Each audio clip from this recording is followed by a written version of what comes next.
Essa parte de fentolasix é mais rapidinho. Então, começando a falar um pouquinho mesmo sobre o próprio laser de frente segundo, ele foi idealizado em 98, e a ideia inicial dele foi realmente fazer o flap corneano para o LASIK, para cirurgia refrativa. Ele é um laser ultra rápido de luz infravermelha, tem 1053 nanômetros, que vai ser responsável por esse processo de fotodisrupção. É um processo extremamente rápido, é menos de 1 quadrilhão de segundo para fazer a fotodisrupção. E esse tecido é dividido, as moléculas vão ser divididas sem que a gente tenha uma grande transferência ou ganho de calor, que é tão rápido que não consegue nem, o tempo não é suficiente para esquentar o tecido. Então, esse laser ele permite incisões perfeitas, personalizadas, previsíveis e reprodutíveis, que é a maior vantagem dele. Em relação ao PRK, é a cirurgia mais segura e a reabilitação visual pós-operatória é mais rápida. E em relação ao LASIK com microcerátomo também, né? A desvantagem desse aparelho é que ele é extremamente alto. Então, a gente tem que ter um grande volume para conseguir adquirir. Sobre o processo, então, como que funciona essa fotodisrupção? Eu vou ter aqui um anel que vai ficar preso no olho do paciente, e esse anel vai ser preso no disco de apanação, que é essa foto aqui de cima, quando os dois estão conectados. Então, isso vai permitir que o pulso do laser chegue no olho, então aquilo vai aplanar aquela córnea, o pulso vai chegar ali naquela córnea, e esse pulso vai gerar cavitação no estroma, o estroma vai ser dividido. Então, aquele pulso vai chegar no olho, vai se expandir, é um gás, que é formado de CO2 e água. Esse gás vai aparecer, vão ter vários processos desses, e juntos eles vão separar a lamela. Então, vai separar o flap do estroma mais inferior. Depois desse processo da formação do gás e da separação das lamelas, esse gás, esse CO2 e a água vão ser reabsorvidos. Então, aquele espaço vai ficar vazio, e isso que vai permitir a formação mesmo, a separação das duas partes. E são esses vários pontos de clivagem juntos que vão permitir a formação do flap. Então, só para a gente ver com mais detalhe aqui, o anel, o disco de aplanação e os dois quando estão conectados. Esse é um vídeo do YouTube que eu consegui, que eu achei bem legal, que dá para ver a formação do pedículo perfeito e tudo.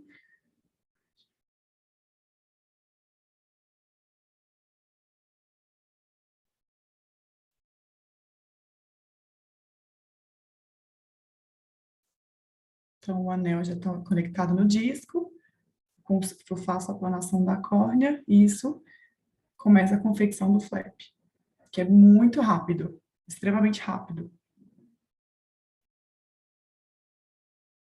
A partir desse momento, o flap está feito, eu vou tirar ali com bastante cuidado. Então, concluído o flap, eu vou seguir com a cirurgia, como a gente já sabe mesmo.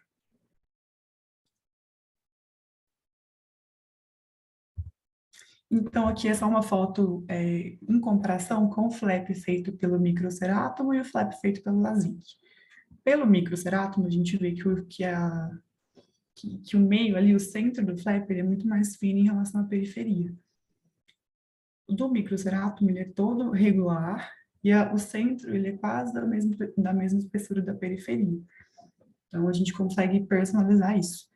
Essa terceira foto aqui é uma foto histológica que eu achei muito legal, realmente dá para ver a perfeição que fica o flap, muito regular e praticamente a mesma espessura, tanto no centro quanto na periferia.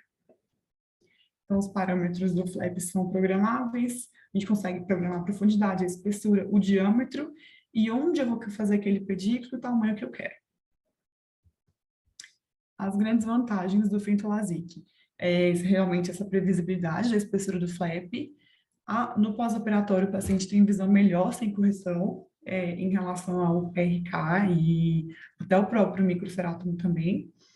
A variação da PIL, quando eu vou fazer o flap, comparando o microcerátomo com o Fentolasic, a PIL vai subir menos no Fentolasic.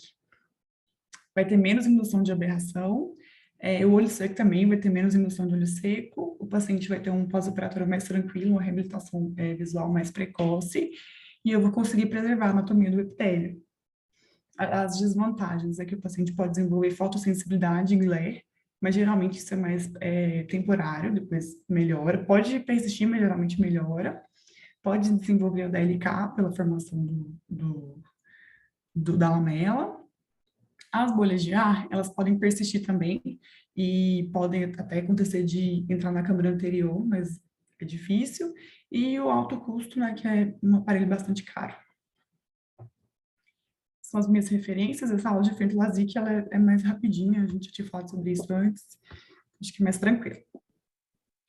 Perfeito, Carolina, excelente. Você poderia fechar esse último slide seu aí do PowerPoint? Então, pessoal, realmente o laser de fenda segunda ele foi uma inovação e uma melhora muito grande em cirurgia refrativa. Antes do advento do fenda segunda, a gente só tinha a opção da lâmina para poder fazer a delaminação e a criação do flap. E eu confesso para vocês que eu sou ainda um adepto da lâmina do mixerato. Esse laser que a gente tem no Ocular Laser, o AFS, fui eu que comprei na minha gestão como presidente lá do Ocular Laser. E eu demorei 2 anos para convencer o resto da diretoria de que realmente era um investimento importante para a empresa e que a gente não deveria abrir mão dele. Então, nós estamos extremamente satisfeitos com o nosso laser, principalmente para a confecção de túneis para implante de segmento de anel, ele é realmente imbatível. Por mais habilidoso que seja o cirurgião na sua técnica manual de confecção de túnel, indubitavelmente o fenda segunda ele cria um túnel mais homogêneo na profundidade que a gente quer e realmente a qualidade do tratamento melhorou muito com o advento do fenda segunda. Com relação à criação de flaps para LASIK e pockets para colocação de inlay para presbiopia, realmente o fenda segunda ele tem uma vantagem muito grande. Mas, como toda tecnologia mais nova, ela também traz algumas complicações que não existiam com a técnica anterior. Então, a criação da lamela com uma lâmina em pessoas que já têm experiência e que evitam aqueles casos em que realmente a lâmina não deve ser usada, a incidência de complicação é quase que zero. Se você está acostumado a fazer LASIK com lâmina, usa lá o nosso mixerável, que é o XP, e evita córneas excessivamente planas, abaixo de 40, e córneas com K-média acima de 46,5, a chance de você ter um buttonhole, um free cap é quase que zero. As grandes complicações que a gente tem na confecção do flap com lâmina são quando o colega tenta fazer um flap naquela córnea que não deve ser feita. Se você for ler lá o manual do XP, ele contraindica formalmente a confecção de lamela corneana, seja com a espessura que for e o diâmetro que for, se o K-média do paciente está acima de 47 ou 47,5. Por outro lado, se você vai fazer um flap numa córnea muito plana, com um K-média de 39 e 40, a chance de você ter um free cap também é muito grande. Então, se a gente evitar os extremos, a chance de você ter uma complicação é quase que zero. Lembrar também o seguinte, esteticamente falando, porque na realidade a lâmina ela corta. O fenda segunda ele não corta, ele simplesmente separa os tecidos e depois a gente tem que usar uma espátula para que a gente possa soltar o flap. Então, em termos estéticos, se você for comparar o flap com lâmina e o flap com fenda segunda, o flap com lâmina ele é mais elegante. Muitas vezes aquele paciente que a gente fez LASIK há algum tempo atrás, se você não olhar muito detalhadamente o estroma corneano, você nem consegue descobrir onde que está a interface do LASIK. Já a lamela criada com fenda segundo, ela cria uma opacidade na média periferia da córnea que é irreversível. Todo paciente que é submetido a um LASIK com fenda segunda, ele vai trazer lá uma opacidade na parte medial da córnea e aquilo fica para o resto da vida. Então, realmente, é um avanço muito grande. Eventualmente, você vai ter um flap mais uniforme do que o flap com lâmina, mas, realmente, o flap com lâmina também ainda tem uma qualidade excelente e eu, particularmente, ainda é a minha primeira opção. Eu, por exemplo, pacientes hipermétropes, eu não faço PRK, eu faço só LASIK. E quando eu preciso fazer um LASIK, a minha primeira opção é o confecção com XP, com lâmina, porque realmente o resultado é excelente. Outra coisa que a gente tem que lembrar também é que existem complicações relacionadas ao fio de segundo. Se você, eventualmente, quando você vai aplanar a córnea para a confecção do flap, se o paciente tiver alguma irregularidade na média periferia da córnea ou no limbo, ou uma pinguécula, eventualmente você não consegue fazer o vácuo para que você consiga fazer a lamela.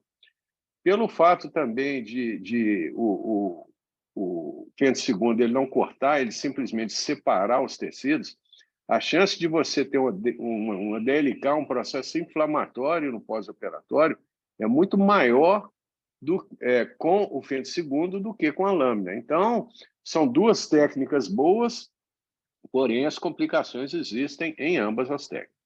Ok? Alguém gostaria de fazer alguma pergunta para a doutora Carolina? Algum comentário? É importante também, pessoal, vocês que estão se iniciando em refrativa, que vocês aprendam a fazer flap tanto com lâmina quanto com fento segundo.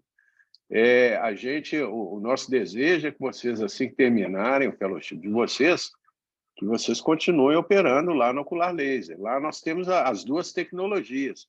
Mas, eventualmente, aquele colega que for para o interior, nem sempre vai ter lá um fento segundo disponível. Como a doutora Carolina já comentou, é um equipamento extremamente caro e a manutenção do equipamento também é cara, não é só comprar o equipamento. A manutenção de um laser de fento segundo gira ao redor aí de R$16 mil por mês. Então, isso depois que você já pagou o equipamento. Então, realmente é um investimento caro e a manutenção desses equipamentos também são muito caros. Okay? Essa manutenção é o quê? Do software, do laser? Não, é a manutenção preventiva. Toda vez que você adquire um laser, seja o X-Men Laser, um fento segundo, ou até o YAG Laser, você precisa fazer manutenções preventivas. Então, o técnico ele vem uma vez por mês para fazer a calibragem, fazer os testes de fluência, e essa visita, ela custa, a manutenção por mês custa ao redor de R$16 mil. Independentemente de ter que trocar alguma peça ou não, esse é o preço que a gente paga todo mês. Então, realmente é caro.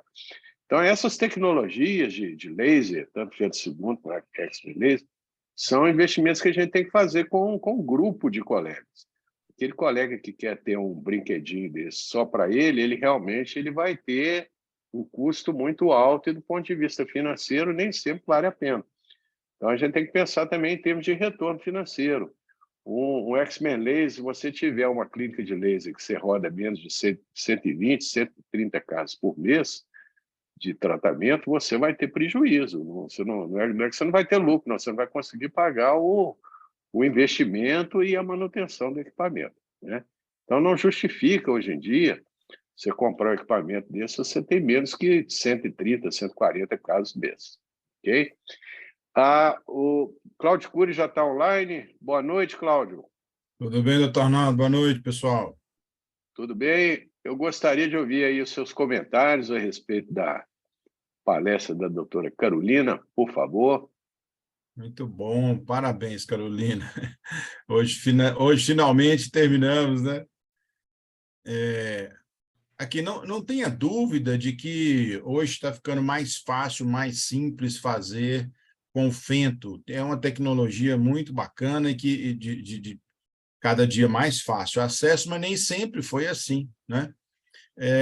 Em uma das nossas aulas aqui recentes, eu não sei se foi o doutor Reinaldo ou outra pessoa, que falou assim, que já é um pouco diferente do que o doutor Arnaldo tem como a premissa dele, mas que, não sendo por uma questão de custo, que o ideal seria que fazer através do fento, fazer o fento LASIK. Não sei, eu nem entraria muito nessa questão, mas pegando um gancho no que o doutor Arnaldo falou, né, doutor Arnaldo, hoje em dia vocês estão tendo um acesso fácil a essa tecnologia e que quando compraram o laser, eu participei um pouco dessa história, né, doutor Arnaldo, que vinha uma pessoa dos Estados Exato. Unidos Só quem era treinado por esta pessoa dos Estados Unidos é que podia usar o laser. Exato. Assim, o conhecimento, então, de quem fez esse treinamento é um pouco maior, porque é uma máquina que envolve lentes internas, envolve um gás pelo qual passa o laser, que concentra toda essa energia. Então, é coisa de gente grande, é de engenheiros de altíssima estirpe aí, internacional, para poder fazer um laser desse, né? Então, a temperatura da sala tem que ser mantida sempre, aquele ar-condicionado não é desligado. Transportar um laser desse não pode, porque a vibração pode alterar toda a estrutura interna de lentes e etc. Então, assim, não é brincadeira, é muito caro e realmente a manutenção tem que ser feita. Mas é interessante ver essa evolução, porque lá atrás eu participei do outro lado do balcão de negociações para manutenção, para contrato, essas coisas. E tinha médico que não acreditava nessa tecnologia, né? E que falava que isso não ia vingar, que nunca que isso ia ser melhor do que um corte com lâmina. Então, hoje em dia, já a coisa se popularizou mais, né? Eu achei interessante, doutor Arnaldo, uma coisa que mostrou, que a Carolina mostrou na foto aí,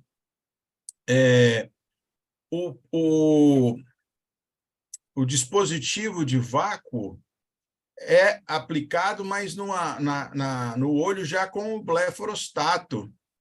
A gente não tem feito dessa forma, a gente já vai direto com o dispositivo, né? Afasta um pouquinho a pálpebra inferior, a pálpebra superior, mas eu achei que talvez pudesse ser interessante, porque a gente vê que alguém tem alguma dificuldadezinha naquele acoplamento lá, então não sei se pode ser Na realidade, a gente sempre tenta fazer sem o blefarostato. Se o paciente não tem um blefaroespasmo muito grande, não tem um olho muito pequeno, na maioria das vezes o blefarostato ele se torna desnecessário. Mas, eventualmente, aquele paciente que aperta muito o olho, você sabe que tem paciente que faz o contrário do que a gente pede, né? A gente pede para ele relaxar o olho, aí que ele contrai o olho mesmo. Então, eventualmente, o blefarostato ele se torna necessário. E você realmente você comentou, a minha opinião a respeito de fleco com lâmina e fenda segunda é radicalmente oposta ao do Reinaldo. O Reinaldo ele praticamente abandonou o nosso Mixerato XP e toda vez que ele vai fazer flap, o que não é hoje em dia uma coisa muito frequente, ele prefere fazer com fenda segunda. E a minha primeira opção ainda é a lâmina, não é por uma questão de custo, não. É porque eu acredito que a lâmina é melhor, você entendeu? Na realidade, a lâmina ela tem uma vantagem sobre a fenda segunda. Primeiro que a lâmina corta. A lâmina ela não separa os tecidos. Então, ela realmente ela faz um corte, ao meu ver, de melhor qualidade do que o fenda segunda. E outro detalhe que eu gosto muito da lâmina é que a lâmina, o mixerato, ele não toma conhecimento de cílio, ele não toma conhecimento de opacidade corneana, pterígio, pinguécula, aderência, nem nada. Se você vai fazer um flap com lâmina, se o paciente tiver pterígio, se ele tiver opacidade corneana, a lâmina não toma conhecimento, ela corta do mesmo jeito. Já o fento segundo, isso muitas vezes as pessoas não relatam isso para quem está se iniciando. O fento segundo, se você tiver um cílio na frente, se você tiver uma opacidade periférica da córnea, se você tiver qualquer tipo de irregularidade na córnea, o fento segundo ele não vai cortar. É a mesma coisa que acontece quando a gente vai fazer um túnel com fento segundo e tem lá opacidade corneana. Naquela região onde tem opacidade, não vai existir túnel ali, a gente vai ter que fazer uma delaminação manual naquela região. E o fento segundo também é a mesma coisa. Se você tiver um paciente que tem um pterígio grau 2 ou grau 3, não tente fazer flap com mixerato, porque ele não vai cortar.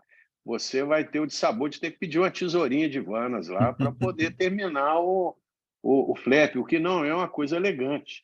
Eu, na realidade, os primeiros carros, quando a gente comprou o fento segundo, e eu fui fazer os meus primeiros casos, a gente teve essa orientação desses colegas que vieram do exterior para fazer o treinamento da gente, e o primeiro paciente que eu operei, ele tinha um pterígio enorme.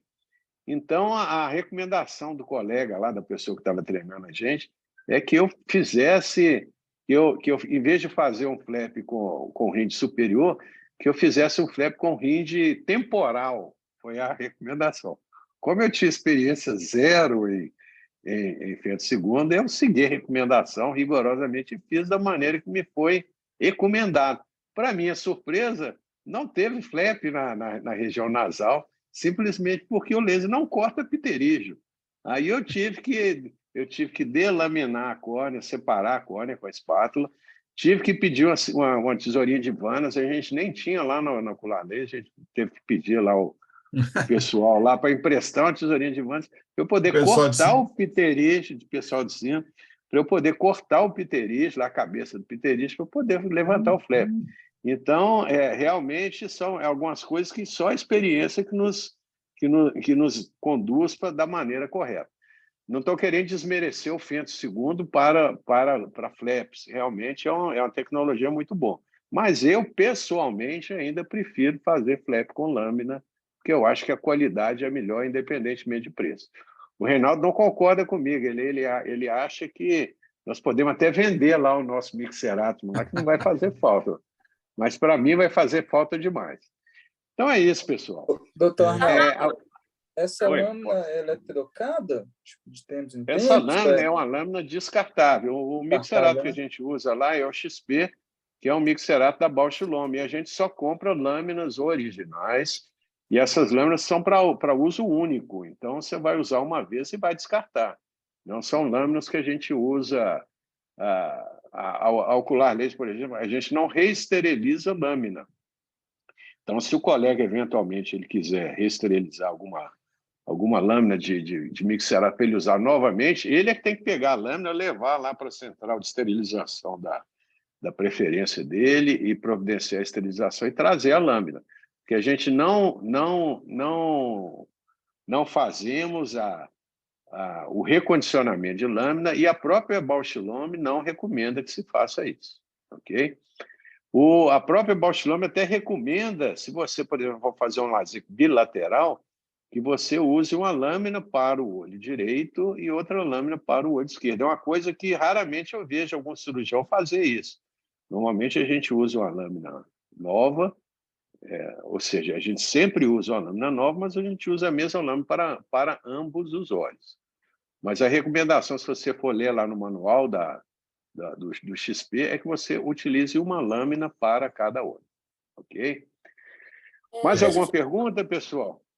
Então, uma coisa que eu achei curiosa, que eu já vi um pós-operatório de LASIK com Fento e com microcerato, que realmente no microcerato não dá nem para perceber o flap, né? Exatamente. Mas eu achei que era o contrário, assim, mas eu me surpreendi com os pós-operatórios que eu vi.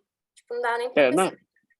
Na realidade, uma coisa é você cortar um tecido e outra coisa é você separar as lamelas de um tecido para que você possa criar uma solução de continuidade ali.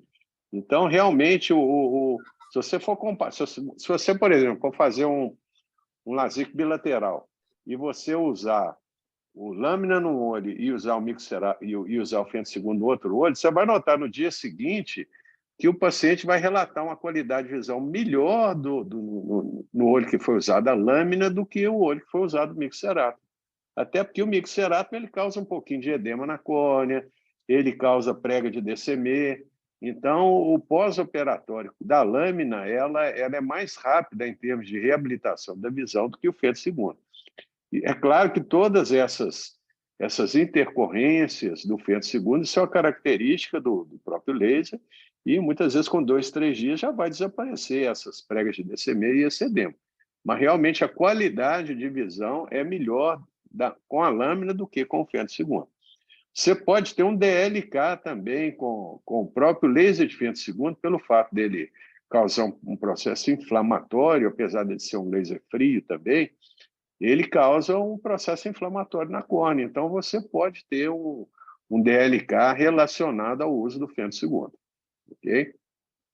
Os femtosegundos mais rápidos, mais modernos, eles causam menos reação inflamatória.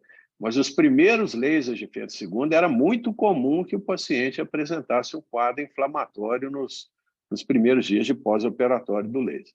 Okay? O importante aqui, pessoal, porque essa diferença de ideia, de percepção, é o que tem que se aplicar aqui, o que tem que ser passado aí para vocês também, para também não ter, nem descartar uma tecnologia, nem descartar a outra, porque você tem bons resultados com ambas as tecnologias, uma hora você pode usar uma, outra hora você pode usar outra. Então, é bom essa demonstração de que tem uma preferência do chefe A tem a preferência, o chefe B tem a preferência de outro. Isso é bacana, a gente não descartar. Exato. E achar que o microcerato não acabou. Exato. E na realidade, Cláudio, quem está se iniciando em cirurgia refrativa tem que aprender as duas técnicas, porque nem sempre o femtosegundo vai estar... Se você estiver na cidade do interior, que não tem o femtosegundo disponível, você vai ter que fazer o microcerato com lâmina. E, eventualmente, pode acontecer também de você ter um centro de laser e o femtosegundo dá algum problema lá e você tem que usar o microcerato. Isso acontece com bastante frequência no ocular laser. Esses equipamentos de tecnologia muito complexa, eventualmente, eles param de funcionar, a gente tem que aguardar o técnico vir. Muitas vezes o equipamento fica lá uma semana parado, né? Então, se você tem um paciente que não pode esperar, mesmo que você não goste de fazer flap com lâmina, você tem que aprender a fazer, ok? E o que o doutor Arnaldo estava falando de não reesterilizar as lâminas, não é só por uma questão de infecção, mas é porque você perde corte. Basta um corte para perder alguma coisa. Eu já vi algumas fotografias em microscopia eletrônica da borda do fio, né? Que é o que realmente corta na lâmina, de marcas diferentes, tem fios diferentes de corte, e reutilizadas também tem fios diferentes, porque perde esse fio, essa afiação, né, que a gente fala. Então, se vocês forem para algum lugar aí também que procure saber como é que faz, né? Como é que é lá nesse lugar, para não entrar numa roubada, né, gente? Porque tem que fazer bem feito. Exato. É uma pena que o Reinaldo não esteja hoje aí, justamente para ele poder contra-argumentar aí e falar favoravelmente. Não que eu esteja falando mal do femtosegundo, até pelo contrário, eu comprei esse... Você lembra, né, Cláudio?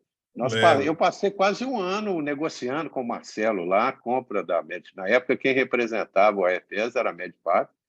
Eu passei quase um ano negociando com o Marcelo. A gente fazia reunião quase que semanal para a gente chegar no denominador comum com relação a preço e condição de pagamento para a gente poder comprar essa tecnologia.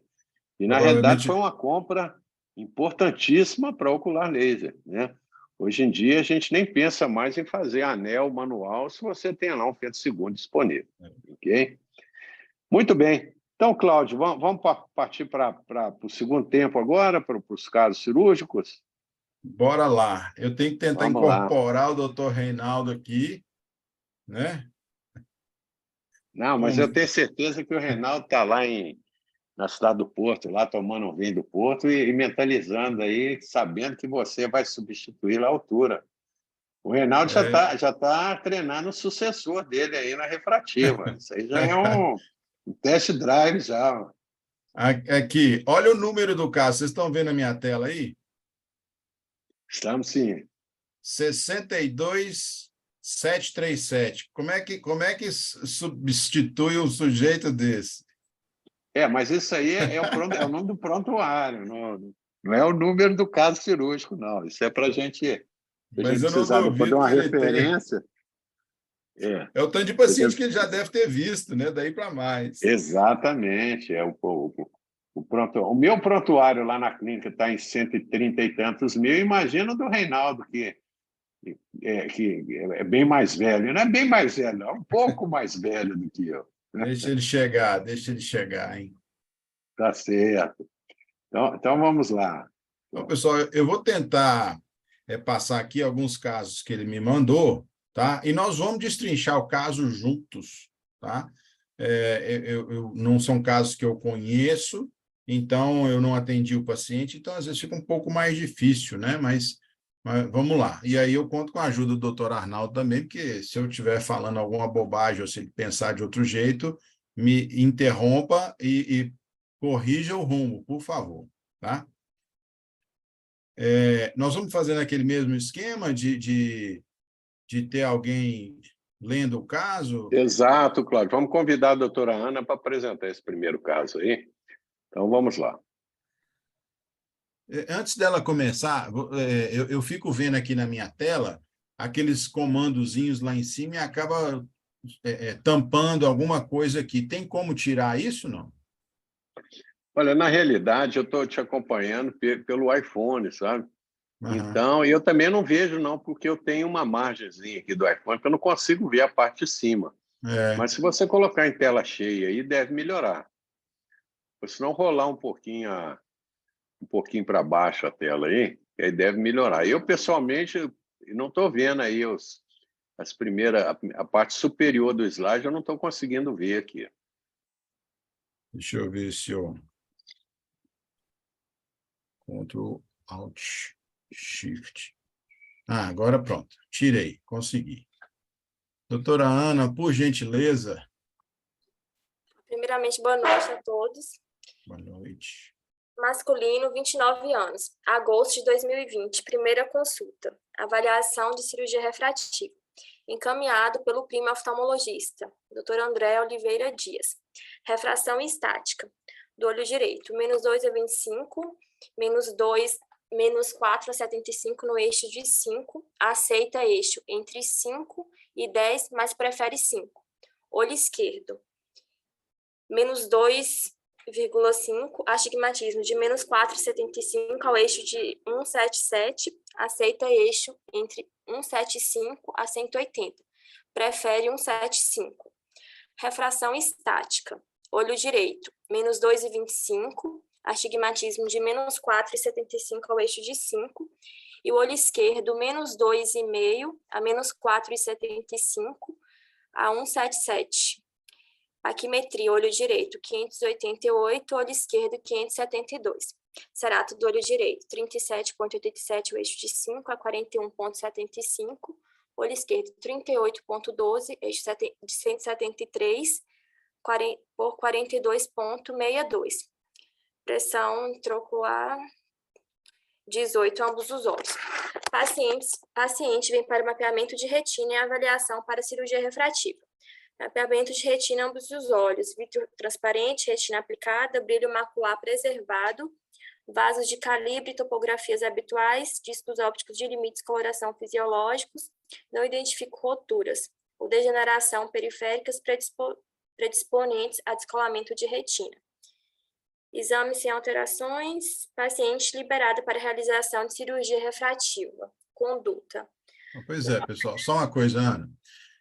Sempre, né, recomendação aí do doutor Reinaldo, do doutor Arnaldo, avaliar por completo o paciente.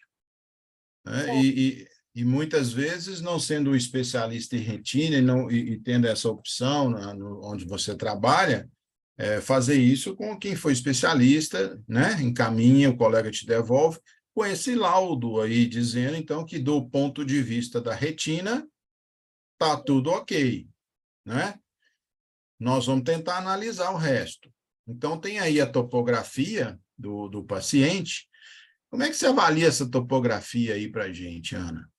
Você vê alguma... Tem um astigmatismo em ambos os olhos, simétrico, simétrico. Assim, está levemente oblíquo, mas acho que pelo eixo que dá para considerar a favor da regra, né? Mas sim. Tá leve, a favor da regra mesmo, simétrico em ambos os olhos. Se eu bem me lembro, eu já vi descrito que para ser considerado oblíquo, ele tem que ter uma variação de 20 a 30 graus do eixo principal, de 90, né? Ou de 180, como você estiver considerando. Exatamente, então a favor da regra mesmo. Isso. Não tem perda de ortogonalidade? Tem? Não.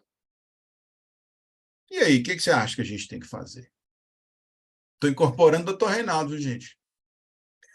Avaliando aqui, eu acho que... Deixa eu ver os Então, outros. um paciente jovem, né? Veio para avaliar a cirurgia refrativa. Aí não está falando a profissão, eu não sei qual que é a profissão dele, mas é sempre importante a gente perguntar. Um engenheiro é diferente de uma dona de casa em termos de exigências visuais. E aí, você operaria esse paciente? Alguém não operaria? Acho que eu operaria, sim. Eu pediria uma tomografia, né?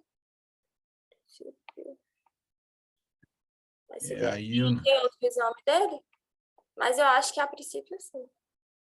Pois é. Então, você operaria. Você faria LASIK ou PRK?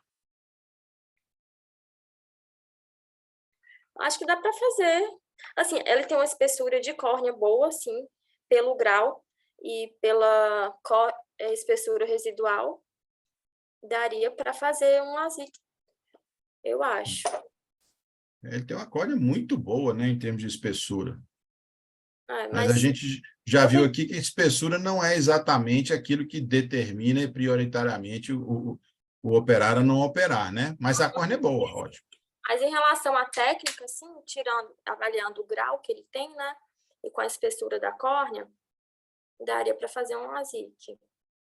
Pois é. Então, é só para a gente ir raciocinando, tá, Ana? O que é? Chegou esse paciente lá para você, né? Onde você está atendendo, você tem que levar ele lá para ocular laser, para o seu fellow valer a pena.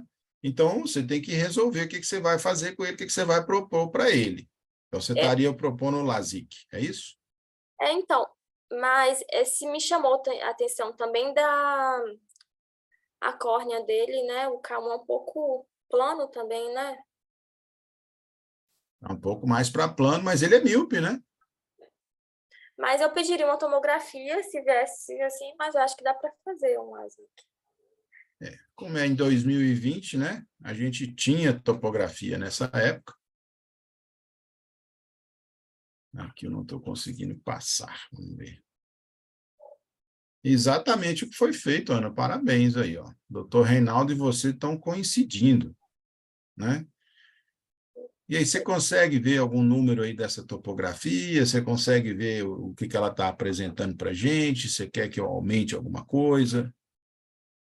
Eu quero que aumente, mas a princípio a esfericidade que está 0,58. Vamos ver se eu consigo aqui, Ana. Eu sou tecnológico agora. Apareceu a lupinha aí? 0,58. Normal, assim, que a gente considera, né? De 0,15 a 0,31. Então, já tem um aumento aí da esfericidade também, né? Isso. Mas também mostra uma espessura de córnea boa, Isso. um K máximo quase 42, alguma descentração do ponto mais fino aí, talvez. Tá 0, quanto essa descentração da 0. Aqui eu também não consigo ver 0,8, mas alguma coisa a gente vê que está um pouco descentrada, né? Até 0,7, né? O normal, até 0,7, 75, acho que é por aí. Mas a posterior, anterior e posterior estão razoáveis, a anterior está bonitinha. Vamos ver o outro olho? Achei normal. Olha o esquerdo. Quase que o espelho, né? É a mesma coisa, né? Praticamente. A esfericidade também muito próxima, né? Vamos ver mais coisa?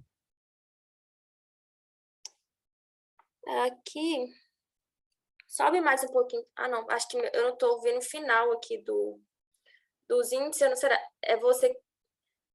Os últimos dados, minha tela tampa, eu não sei se é a minha tela ou a sua que está tampando. Aqui na minha eu estou vendo, mas estão todos branquinhos, não tem nenhum amarelo.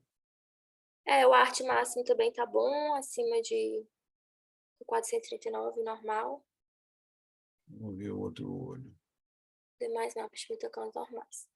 Então tá, você pediu o Pentacam, veio normal, e agora? Eu acho que dá para fazer um LASIK. Ok. Não. Doutor Reinaldo não fez o LASIK.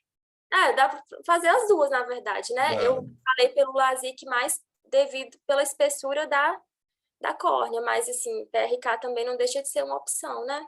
Isso. Se não me falha a memória, um astigmatismo mais alto, como é o caso aí, é boa opção para topoguiado, né? Uhum. E foi exatamente a opção que ele fez, tá? Então, não esquecer disso, não. Uhum, certo. Tudo bem. Então, em agosto foi submetido, 2020, né? Tem todos os mapas aí. Alguém está vendo alguma alteração, alguma coisa que chame atenção nessas imagens, não? Não, né? Acho que tá. Eu estou induzindo? Não, porque tá tão pequeno também, mas em relação às imagens, eu acho que tá É. normal. Tudo bem. Então, ele fez, né, a cirurgia. Então, vocês conseguem ver eu passando o vermelhinho aí, o pointer? Consigo. Então, aqui vai estar sempre, em todos os slides, o doutor Reinaldo sempre coloca, né, a primeira imagem, que era como era antes, e aqui já o pós-operatório, como é que ficou. Você vê a área central aplanada, né, a miopia, então é aplanamento central, está aí, ó, determinado e evidenciado, ok? Termina de ler aqui para a gente, ó, Ana. Então, 10 de 2020, ele foi submetido ao Não, SM, dois meses pós-operatório, PRK em ambos os olhos topoguiado.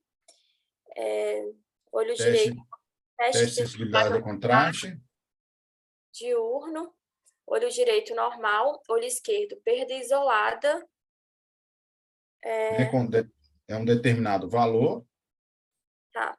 Noturno, olho direito borderline, olho esquerdo, perdas moderadas, médias e altas frequências.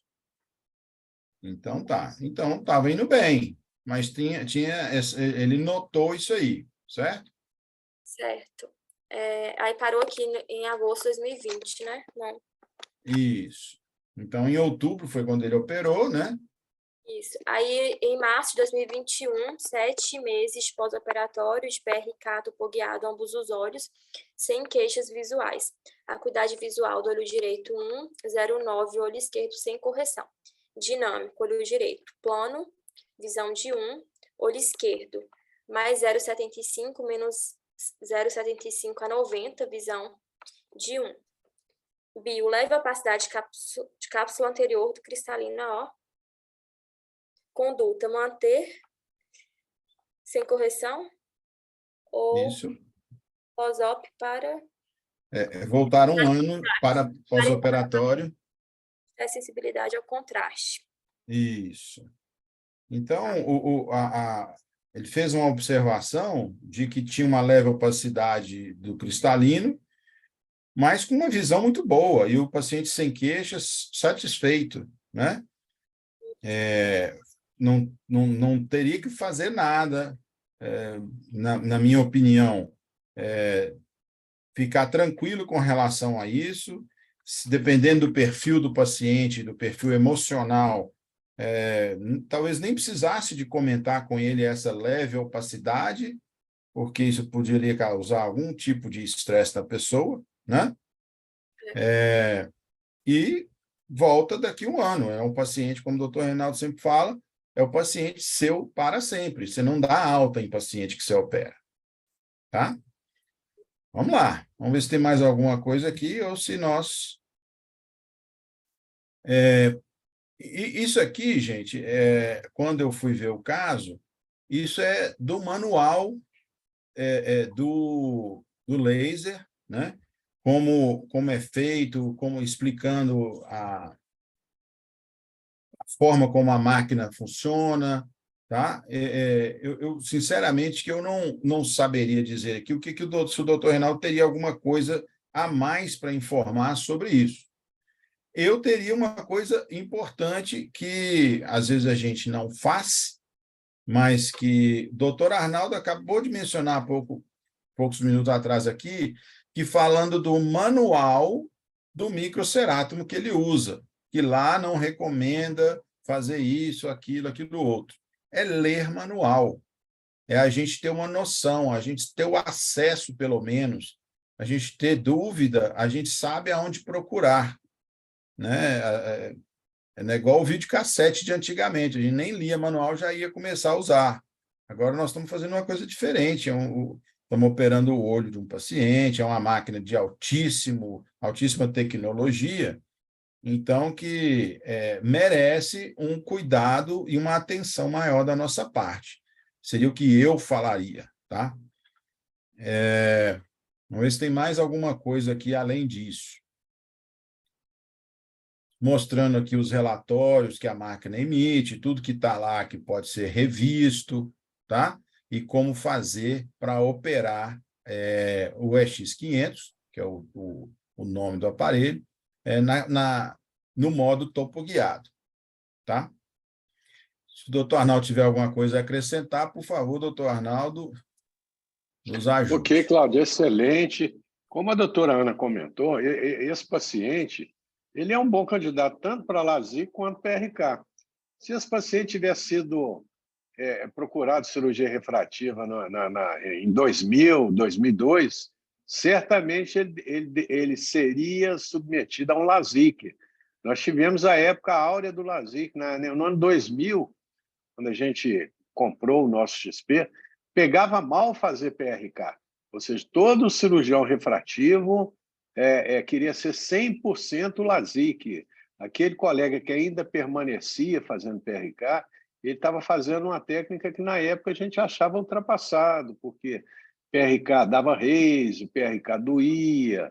Então, o elegante era fazer LASIK em todo mundo.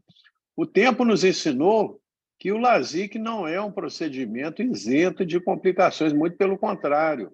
O LASIK ele pode induzir a pior complicação que nós podemos ter em cirurgia refrativa, que é justamente a indução de uma ectasia iatrogênica.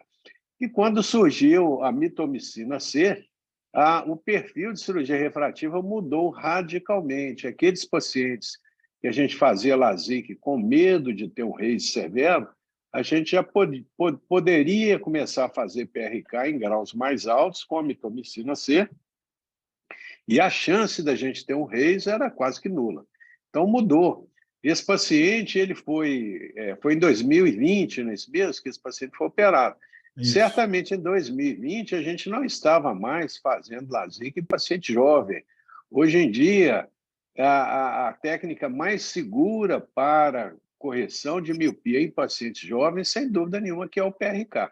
Então, esse paciente, se alguém fizesse um LASIK nesse paciente, não estaria induzindo a nenhuma iatrogenia, mas certamente o PRK ele está muito mais bem indicado aí do que o LASIK. Eu, atualmente, paciente jovem, eu só faço LASIK se for hipermétrope. Se for míope e não tiver nenhuma contraindicação ao PRK, alguma colagenose descompensada, eventualmente artrite reumatoide, esclerose, eu vou fazer o PRK nele mesmo, e o resultado será excelente. Com relação à indicação do tratamento topoguiado, como ele não tem um astigmatismo simétrico, ele tem aí uma leve perda de ortogonalidade, o Reinaldo optou pelo tratamento Contura, que é o tratamento topoguiado. E lembrar que no tratamento Contura, como a gente já mencionou aí anteriormente, esse paciente ele vai passar pelo Topolise e você tem que ter 6 imagens bastante semelhantes. A gente não deve fazer tratamento topoguiado, customizado, se você não tiver imagens semelhantes. Ou seja, se você, cada vez que você fizer uma captura de imagem do Topolise, se tiver uma imagem diferente, você eventualmente pode estar tratando alguma aberração ou algum artefato na córnea que, na realidade, não existe.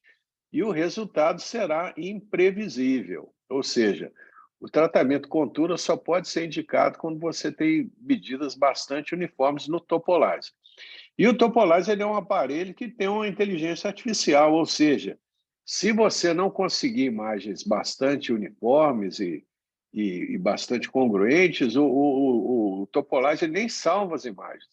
Ou seja, você não consegue transferir esses dados para o laser para que você possa fazer um tratamento customizado, justamente para evitar induzir o cirurgião ao erro, ok? Mas certamente que o PRK está bem mais indicado do que o LASIK. Alguém gostaria de fazer mais alguma pergunta, algum comentário? A Ana Ok, também Cláudio. pode terminar aí para nós. Enquanto isso, alguém vai pensando em alguma coisa que queira perguntar também sobre o caso, ou tem alguma dúvida, algum caso que apareceu para vocês aí, tá, gente? O que aprendemos nesse caso? O tratamento de default do EX500 é uma ablação esférica otimizada. Altos astigmatismos se beneficiam do tratamento personalizado topoguiado, apresentando uma superfície de ablação mais regular, com menor indução de aberrações de alta ordem e melhor qualidade visual. No planejamento, devemos manter o protocolo do fabricante. Se o astigmatismo não estiver na córnea, o tratamento não está indicado. O tratamento topoguiado não está indicado. Primeiro, se o astigmatismo não estiver na córnea. Segundo, se o astigmatismo corneano não for compatível com o cilindro refracional. Esse tratamento não tem nenhum custo adicional no ocular laser, porém o valor do tratamento envolve um maior tempo para programação. Isso aí. A Carolina até falou ontem, né, Carolina, algo sobre isso, de que às vezes é esse detalhe a mais, esse raciocínio a mais, essa experiência a mais, que às vezes envolve um custo diferente na cobrança desse tipo de tratamento, tá? Sim. Uhum. Bom. Lembrar também, pessoal, só para finalizar aqui, o tratamento, o exame de Topolizer, ele pode ser realizado, ele é obrigatório no tratamento personalizado, customizado, com Tura, é obrigatório que o paciente seja submetido à topografia no Topolizer. Agora, na ocular laser, a gente não cobra pelo exame do Topolizer, deveríamos cobrar igual todo centro de laser cobra, que é o mesmo preço de um Pentacam. Então, com o objetivo de melhorar a qualidade dos nossos tratamentos, nós optamos por não cobrar o exame no Topolizer. Então, a nossa recomendação é que todo paciente que vá ser submetido à cirurgia refrativa, mesmo a cirurgia WFO, que é a cirurgia convencional asférica do nosso laser, que você peça seu paciente para chegar 1 hora antes para fazer o exame de Topolizer, que certamente a qualidade do tratamento será melhor quando esses dados são capturados lá no Topolizer, ok? Então, vamos lá, vamos passar para o segundo caso, então. Vamos convidar quem está presente aí? Doutora Juliana, doutora Maria Carolina. Vamos convidar a doutora Juliana para apresentar esse segundo caso, por favor. Boa noite. Boa noite, Juliana. Está vendo a tela aí? O pessoal já está... Caso 293? Isso. Muito bem. Vamos Então, lá. um paciente masculino, portador de surdez sinalizada, primeira consulta em 1995, com 8 anos de idade. Refração estática, mais 6,5, com menos 3,5 a 180, mais 6, com menos 3,5 a 165.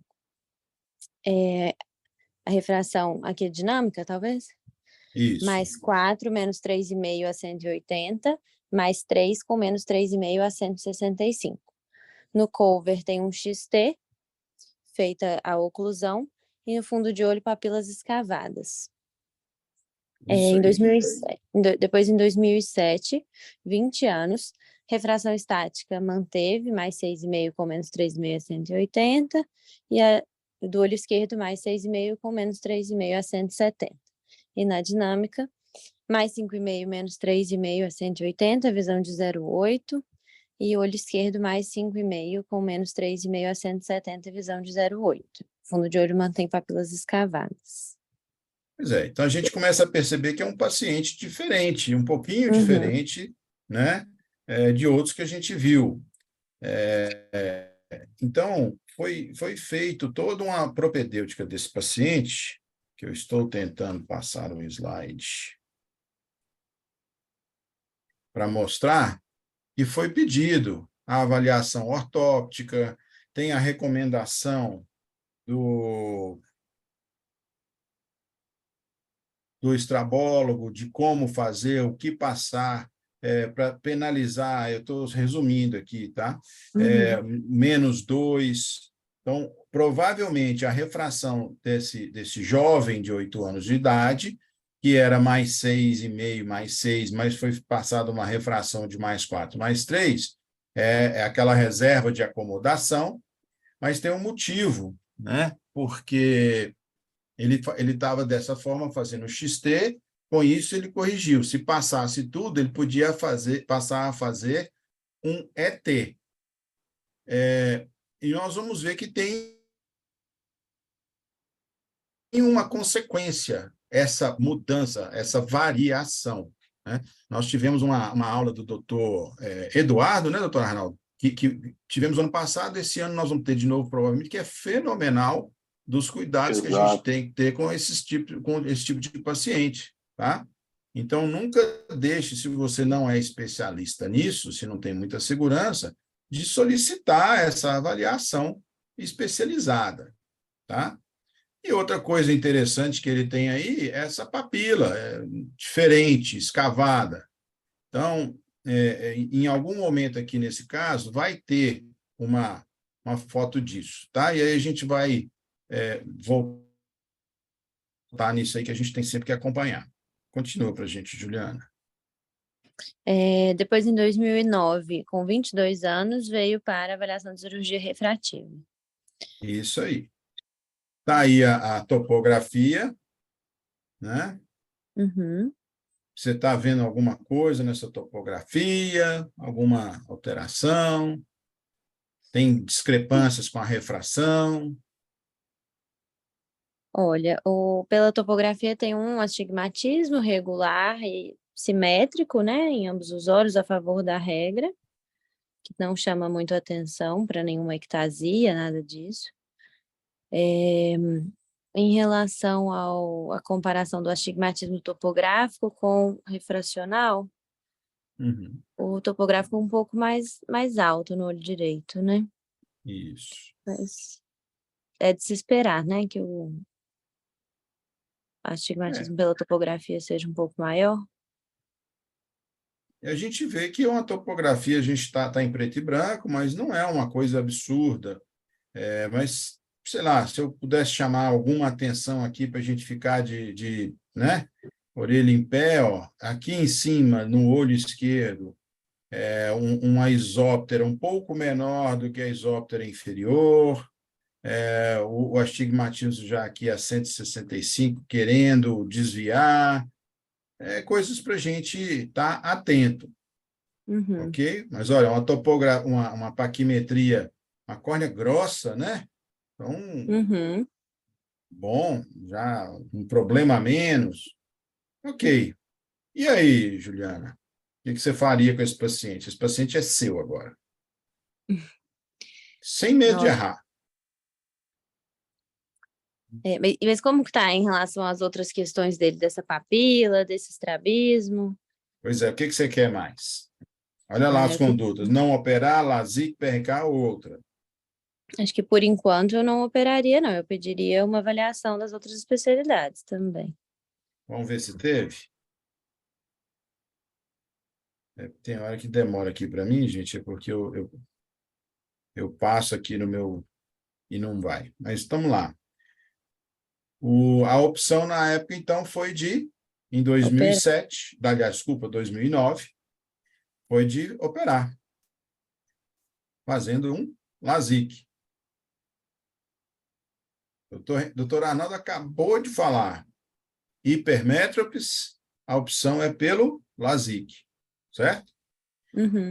Então, muito provavelmente, como o doutor Reinaldo já acompanhava esse paciente desde os 8 anos de idade, ele já tinha percebido as papilas escavadas, aos 20 anos manteve as papilas escavadas Mas, então, provavelmente, aqui a gente está fazendo uma dedução, tá? Ele percebeu que estava tendo uma estabilidade, não estava tendo nenhuma diferença no exame do paciente que justificasse qualquer preocupação maior, tá? Mas não quer dizer que antes de fazer um LASIK você não pudesse fazer uma propedêutica adequada, ok? Ok.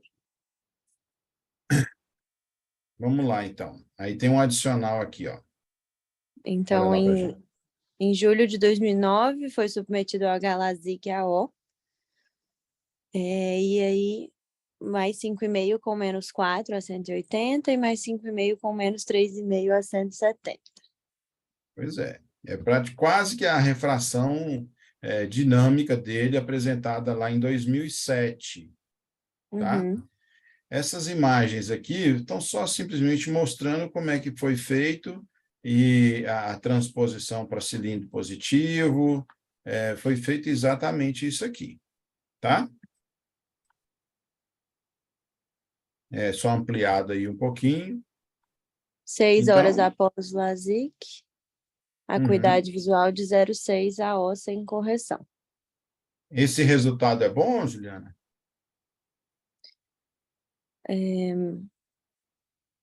Piorou, né, em relação ao que...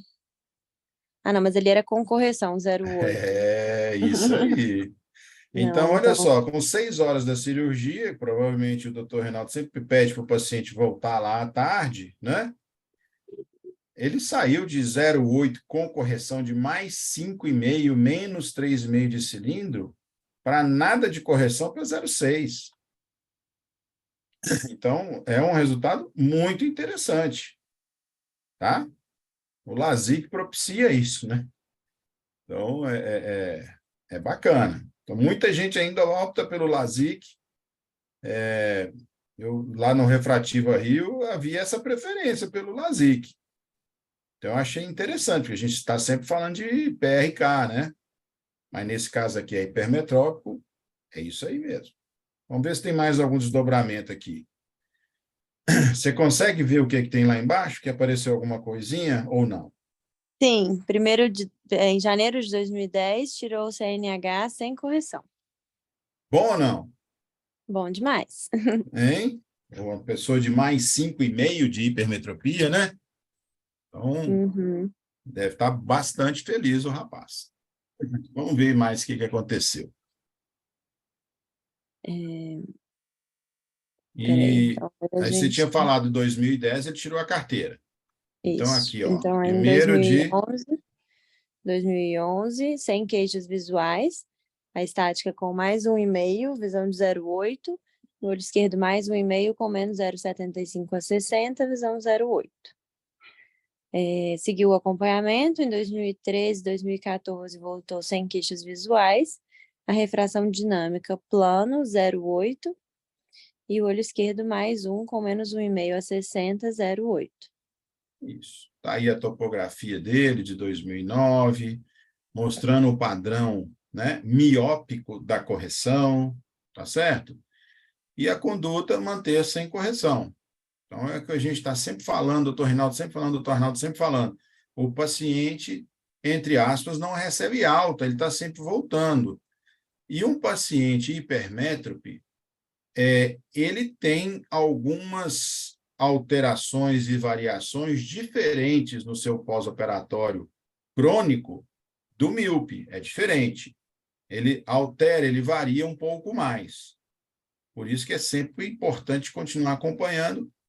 E nós estamos vendo aí que ele, de 2011, ele sai de mais 1,5 no olho direito para plano em 2013, 2014. Você vê que tem uma flutuação, tem uma mudança, né? Mas está sempre uma boa visão e sem queixas visuais, isso é importante, isso é o que a gente almeja. Vou passar mais um slide aqui. Vamos lá. Depois, 2015, sem queixas visuais, a refração estática já estava mais 2, com menos 0,75 no eixo de 74, e o olho esquerdo mais 3,5, com menos 1,5 a 60. Então, foi passado óculos para dirigir. plano com menos meio a 80 e mais um com menos 1,5 a 60. Pois é. Então, está aí as topografias de acompanhamento, o paciente já está um pouco mais velho, ele ficou vários anos sem correção e satisfeito, né? Mas está tendo as alterações aí que a gente acabou de falar com relação ao hipermétrope. E a proposta seria uma intervenção. Então, a coisa mais simples que a gente tem para propor para o paciente é um óculos. E é o que foi feito, né? Se o paciente aceita e topa e se sente bem, por que não? Tá? Continue para a gente, Ju. Em 2021, com 33 anos, usa óculos apenas para dirigir. A estática mais 1,75 com menos 0,75 a 80 e olho esquerdo mais 3,25 com menos 1,75 a 45. Na dinâmica, não. Esse CA eu também tive dificuldade para entender o que era, viu, Juliana? Descobriu? Não. É correção atual. É correção atual. Aí, ó, boa ideia, atual. pode ser. Correção atual era mais 1 com menos meio a 90, visão de 0,8, mais 2,5 com menos 1,5 a 60, visão 0,8. E aí, conduta ali? Ele está satisfeito com o uso desses óculos só para dirigir? Estava. Então, acho que eu manteria, né? Exatamente. E aí, agora, ele está ficando mais velho, né? E a escavação que a gente pensou, que a gente olhou, né, lá no começo, ela pode passar a exercer uma influência diferente a partir de agora, principalmente depois dos 40. Né? Vamos lembrar nossas aulinhas lá de glaucoma, né? Então, controle da escavação papilar. Está feito aí o campo visual. Eu vou fazer uma coisa aqui que quando eu estava vendo essas apresentações, minha tela ficou preta aí para vocês? Não, tá aparecendo na tela do PowerPoint. Mas saiu do modo apresentação? Saiu. Só um segundinho que eu quero ver se vocês conseguem ver o que eu estou vendo aqui. Não consegui, não. Talvez nós vamos ter que mudar para um Mac, né, doutor Arnaldo? Exato, Cláudio. Só não tenha dinheiro para ele. Aqui. Eu só queria mostrar para vocês que isso aqui amplia, tá? A gente não estava vendo, mas nós estamos vendo aqui os números do campo visual, que são números com baixa perda de sensibilidade, estão na casa lá dos 28, 27, 26, tá? Só para a gente ter noção, que eu achei que ficou interessante quando eu fui ver isso aqui, de mostrar para vocês também. Vou voltar para o modo apresentação,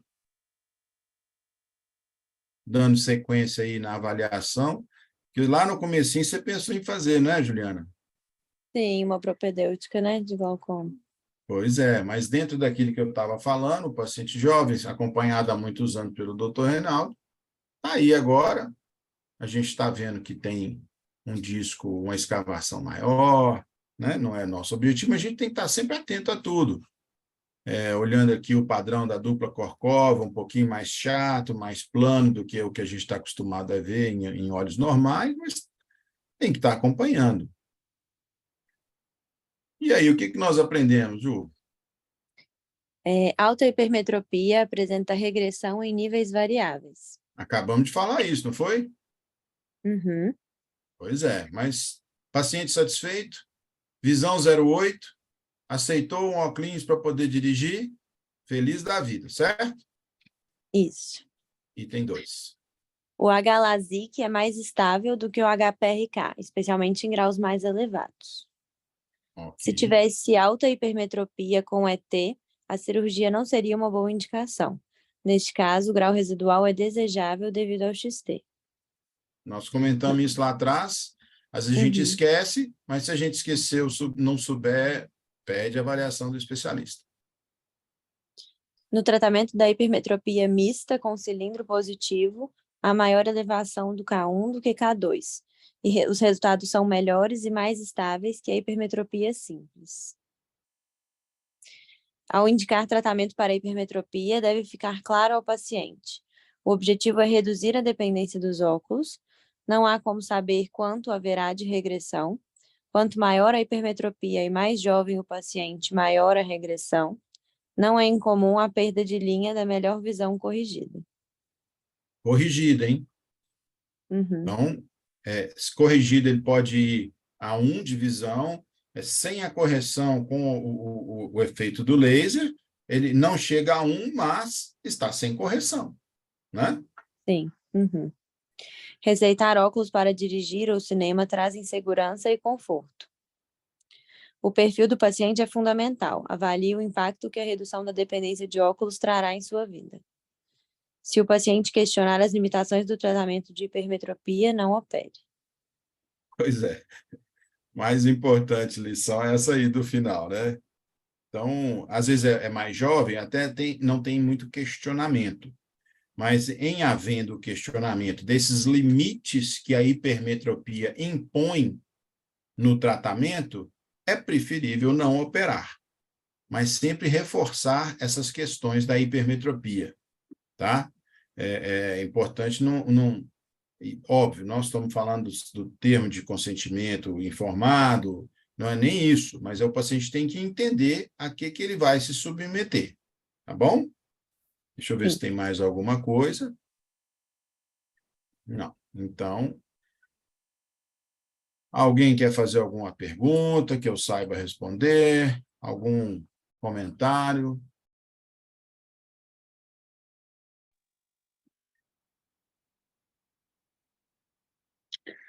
Então, Cláudio, vou fazer um comentário rápido aqui a respeito da correção da hipermetropia em pacientes jovens. Como a gente já discutiu em várias oportunidades anteriormente, cirurgia refrativa no plano corneano ele foi feito para o míope. É muito mais fácil aplanar uma córnea do que encurvar uma córnea. Do ponto de vista de terraplenar, se você tem lá uma elevação, um monte, e você precisa aplanar para eventualmente realizar uma construção, é muito mais fácil aplanar do que você aumentar a curvatura de um determinado plano. E na córnea também funciona do mesmo jeito. Eu, pessoalmente, não opero hipermétropes jovens, a não ser se o paciente tiver uma necessidade enorme para a cirurgia, devido ao efeito da regressão. Toda vez que a gente remove tecido da periferia da córnea, principalmente em pacientes jovens, a córnea assume aquilo como se fosse um trauma. E ela tenta desfazer aquilo que o laser fez. Então, quando a gente remove tecido da média periferia da córnea, com o objetivo de encurvar a córnea, vai acontecer uma migração epitelial naquela área e, ao longo dos anos, a tendência é uma regressão do efeito cirúrgico. Então, esse é o motivo por que eu evito operar hipermétropes.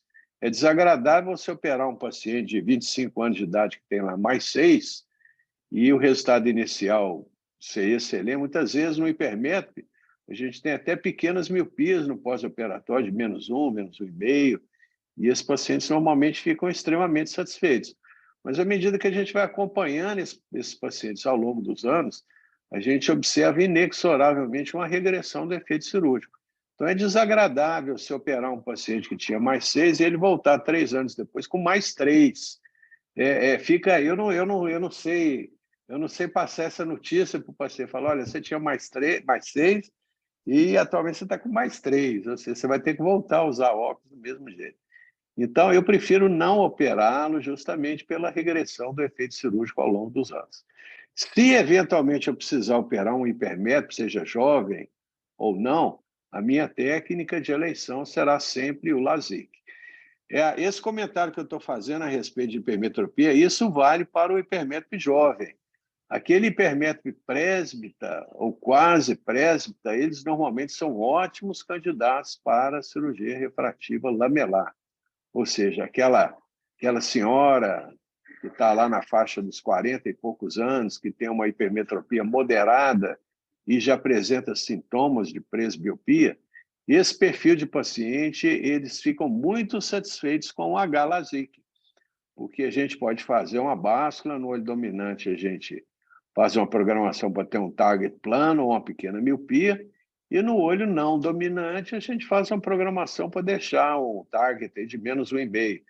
Então, esse perfil de paciente presbítero ou quase presbítero, a partir dos 40 anos de idade, eles normalmente, os hipermétropes, eles ficam muito satisfeitos com a cirurgia refrativa. Isso não quer dizer que o presbítero ele não vai ter regressão, ele vai ter regressão também, mas a regressão será menor e muitas vezes a regressão, ele vai ter regressão lá na faixa de 50, 60 anos, e vai ser a faixa que ele já vai partir para uma cirurgia de catarata. Então, a gente não está... A gente muitas vezes evita com que esse paciente tenha que usar óculos durante muitos anos e quando precisar reintervir, já vai estar na fase de fazer uma facoemulsificação nesses pacientes. Então, a gente tem uma segunda oportunidade de corrigir também a sua metropia novamente. Ok? Isso aí. Então, sempre falando isso para o paciente, né? Porque ele tem que entender que ele está envelhecendo. Exatamente. Então, a gente sempre deve ser o máximo transparente possível com o paciente. Mesmo míope jovem, a gente tem que lembrar o míope que, a partir dos 40 e poucos anos de idade, ele eventualmente vai precisar de usar um óculos de leitura. É muito comum aquele paciente jovem achar que ele vai fazer uma cirurgia refrativa e nunca mais na vida ele vai precisar de óculos. Então, esses detalhes são muito importantes e a gente deve relatar isso para o paciente e colocar no prontuário dele. Ou seja, o míope jovem que você vai operar, você tem que colocar lá para o paciente ciente que, a partir dos 40 anos de idade, eventualmente será preciso usar um óculos de leitura. Então, a gente tem que colocar isso no prontuário do paciente e dar ciência para o paciente que isso será colocado no prontuário dele. O hipermétrope jovem é a mesma coisa.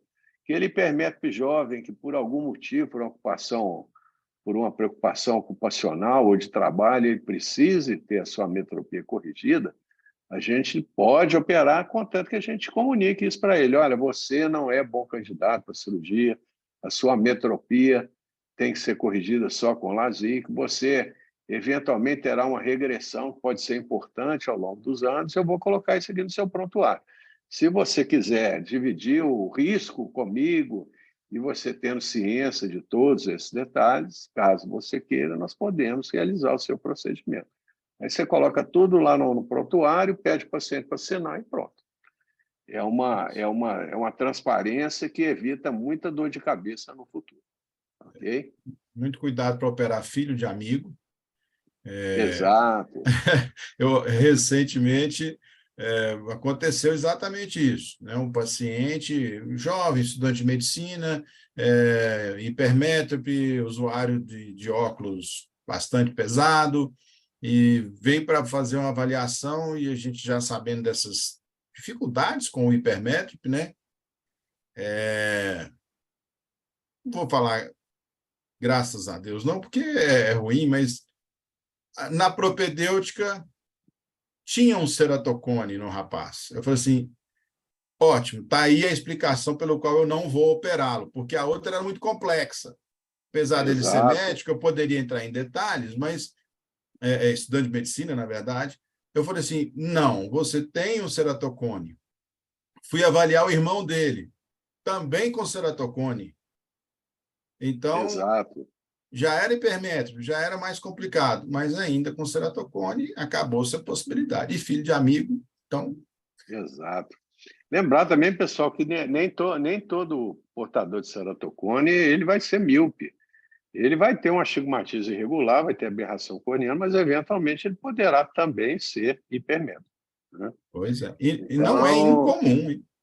Não é incomum, Se a gente for fazer, por exemplo, a gente faz de rotina lá topografia em todos os nossos pacientes lá, candidatos a catarata e muitas vezes refração, que é usar lente, a gente faz uma topografia prévia, e é impressionante a incidência de ceratocone incipiente em hipermétropes e muitas vezes o paciente nem tem consciência disso.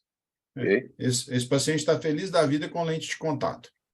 Exato. Então, a gente tem que ir pelo lado da simplicidade. Muitas vezes, o hipermétrope, ele tem um problema muito grande, que ele enxerga mal tanto de longe quanto de perto. O míope ainda tem a vantagem de enxergar nada para longe, mas se ele tirar o óculos, ele enxerga qualquer coisa para perto. Então, isso hoje em dia, com tanta tecnologia a média distância, ser míope não é um mau negócio. Já o hipermétrope jovem, ele sofre muito porque ele enxerga mal de longe, enxerga mal de perto. Ele, normalmente, se ele tiver um astigmatismo associado, ele é um mau candidato para usar uma lente de apoio corneano, porque vai ser uma lente positiva, pesada, vai descentrar inferiormente. Ele, muitas vezes, vai ficar com a posição de cabeça viciosa pela lente descentrando inferiormente. Então, realmente, ele sofre bastante. Mas, muitas vezes, a gente consegue resolver o problema dele com a lente de gelatinose tórica ou uma lente de gelatinose esférica e ele fica lá satisfeito da vida e a gente também, né? E evita muita dor de cabeça no futuro. Muito Isso bem. aí. Tem mais algum caso aí, Olha, Cláudio? doutor Reinaldo me mandou um monte. Se quiser, a gente vai mais, mas se Não, mas eu achar acho que que está está de bom tamanho, né? Vamos guardar uns casinhos para a semana que vem. bom. E você, parabéns, viu? Você está mais do que aprovado aí para nos substituir aí nas nossas apresentações, Ainda ok? bem que é só Pessoal, férias.